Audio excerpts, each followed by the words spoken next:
بسم اللہ الرحمن الرحیم۔ السلام علیکم۔ یہ آپ کا اپنا ڈیجیٹل پلیٹ فارم ہے۔ میں طارق متین ہوں۔ واللہ خیر الماکرین۔ اللہ سب سے بہتر تدبیر فرمانے والا ہے۔ اس کی تدبیر تمام تدابیر کی امام ہے، اور وہی بچائے گا میرے دیس کو بلاؤں سے، جو بارش میں شجر سے گھونسلہ گرنے نہیں دیتا۔ بشرا بی بی کی بہن مریم ریاض بٹو صاحبہ شدید ناراض ہیں۔ کیوں ناراض ہیں؟ انہوں نے ایک ایشو ریز کیا، بہت سیریس ایشو، لیکن اس کے بعد کیا ہوا ہے کہ اب وہ پھٹ پڑی ہیں۔ ابھی میں آپ کے سامنے اس کی تفصیلات بھی رکھوں گا، اور یہ بھی کہ عمران خان صاحب جب باہر آئیں گے تو سب سے پہلے بدلہ کس سے لیں گے، اس بارے میں بھی بات کریں گے۔ ظلم کا بدلہ ووٹ سے تو پاکستان تحریک انصاف بتا چکی تھی، لیکن اب عمران خان صاحب باہر آ کر سب سے پہلے بدلہ کس سے لیں گے، اس کی بھی بات کریں گے۔ لیکن آپ سے درخواست وہی کہ اس خاکسار کو، اس ناچیز کو سبسکرائب کیجئے، بیل آئیکن پریس کیجئے، لائک کیجئے، کمنٹ کیجئے۔ یہی درخواست آپ سے الگ نیوز کے لیے بھی ہے۔ الگ نیوز کو سبسکرائب کیجئے، بیل آئیکن کو پریس کیجئے، لائک کیجئے، کمنٹ کیجئے۔ اب اس ویڈیو کے موضوعات کی بات کریں۔ سب سے پہلے حکومت کون بنائے گا، اس کی بات مجھے آپ سے سب سے پہلے کرنی ہے، کیونکہ اس وقت یہی سب سے بڑا مسئلہ بنا ہوا ہے۔ عام آدمی کی زندگی کوئی مسئلہ نہیں ہے اس ملک میں، اس کی غربت، اس کی حالت جو پی ڈی ایم کی حکومت کے 16 مہینوں میں بری طرح سے بگڑی، اور نگراں حکومت جو ناجائز، غیر قانونی، غیر آئینی، قابض، زائد المیعاد نگراں حکومت، اس میں اور زیادہ بگڑی، اس کی تو کسی کو فکر نہیں ہے۔ سب کو اپنی اپنی پڑی ہوئی ہے۔ جو جیتا اس کو تو ظاہر ہے کہ اپنی پڑی ہے، جو نہیں جیتا وہ بھی کہہ رہا ہے میں جیتا اور میں حکومت بناؤں گا، اس کو اپنی پڑی ہے۔ حکومت کون بنائے گا، سب سے پہلے اس کی بات کر لیتے ہیں۔ اس وقت ایک کوشش ہم نے دیکھی تھی، جو میاں نواز شریف نے وکٹری نہ ہوتے ہوئے وکٹری سپیچ کی تھی اور کہا تھا ہم حکومت بنائیں گے۔ شہباز سے کہہ رہا ہوں، زرداری سے بھی ملو، خالد مقبول صدیقی سے بھی ملو، باقی لوگوں سے بھی بات کرو، حکومت بناؤ۔ اس کے بعد اب تازہ جو چیز ہے وہ یہ ہے کہ مسلم لیگ نون کا اجلاس ہوا، اور اجلاس میں مسلم لیگ نون نے ہاتھ کھڑے کر دیے۔ مسلم لیگ نون نے کہا کہ نہیں لیتے حکومت، مرکز کی حکومت نہیں لیتے، مرکز میں حکومت بنا لے پاکستان تحریک انصاف کے حمایتی یافتہ آزاد اور پاکستان پیپلز پارٹی مل کے حکومت بنا لیں۔ یہ ایک پرابیبل پکچر ہے، مرکز میں P T I, Peoples Party ملیں، باقی لوگ ملیں اور حکومت بنا لیں۔ دوسری پرابیبل پکچر وہی جس میں پیپلز پارٹی اور نون لیگ حکومت بنا لیں۔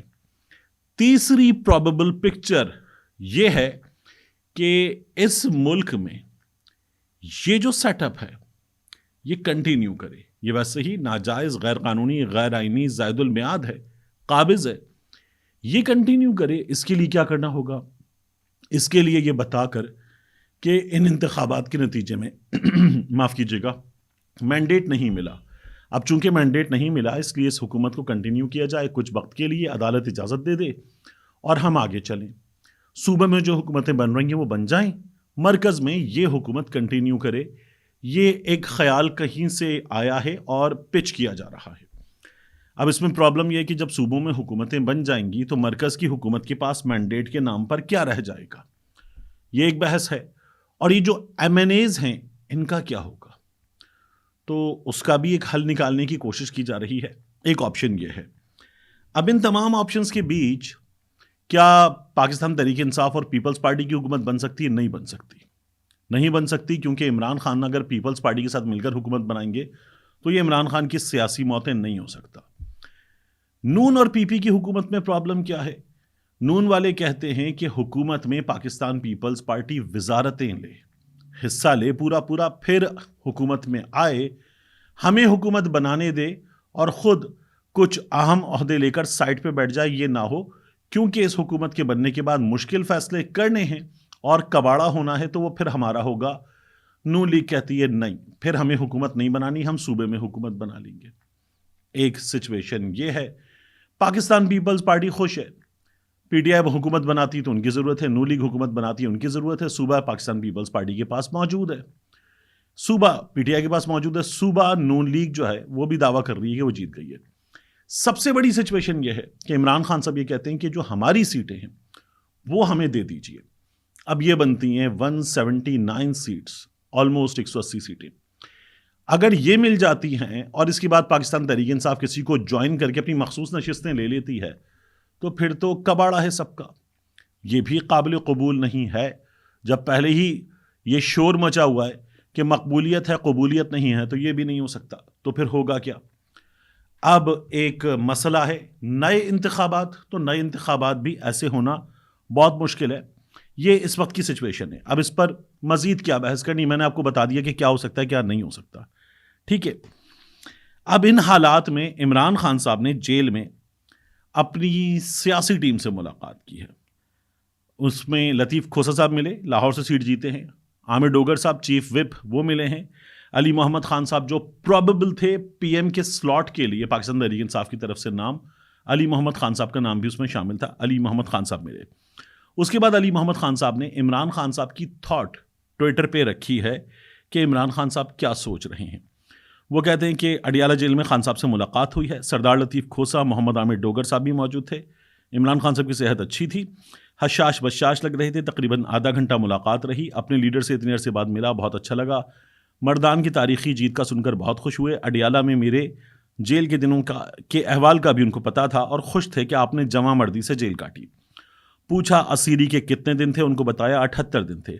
ڈوگر صاحب سے بھی ان کے جیل کے دنوں کا پوچھا، ان کی ملتان کی جیت پہ بھی بہت خوش تھے۔ سردار لطیف کھوسہ نے خان صاحب کو کہا کہ ان کی لاہور کی جیتی ہوئی سیٹ خان صاحب کی امانت ہے، جس پہ خان صاحب نے کہا کہ نہیں، وہ میاں والی کی سیٹ پہ آئیں گے انشاءاللہ۔ پھر وہ کہتے ہیں میں اپنے لیڈر کی قدر شناسی کا دل سے شکر گزار ہوں، قوم کے لیڈر سے قوم کے مسائل پہ تفصیلی گفتگو ہوئی، انہوں نے بہت سی ضروری ہدایات دی ہیں جن سے متعلق بعد میں آپ کو آگاہ کریں گے۔